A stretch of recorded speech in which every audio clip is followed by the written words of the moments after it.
برادران سلام علیکم. اینا پلاسک رادیاتور نازم آورده و زمانی روغن میریزم نکی در شما چیش نشون میدیم سیمایی که پاتولوچات میشه و چی خیلی ببینیم باید نمیده تماشا کنین اینجا ما سپیتسان خامون تک شو اینا بریدم که شما دا اینا دیدین این زیگلینی چه اهمیت ندین برای ما بیاخدش کورپوس دا پایواز میشه فقط مهم اینا دیدین این اومد رگولاتور دیم سیمش اومد رفتگی اینی تنده با اهمیت دیگه رفتگی برای لامپوچکا رفتگی برای تماشا کنین اینو ما پیش میکنم هر یک چیشه شما خیلی در چشمتون شروع بینین تو شتوکی شما دامی چیز چی باشه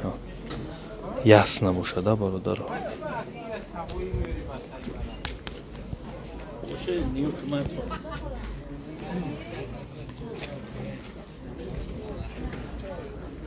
کدوم اینا میتونه فهمیده یا نفهمید یا صرفم نرفت برادر رو بنویسین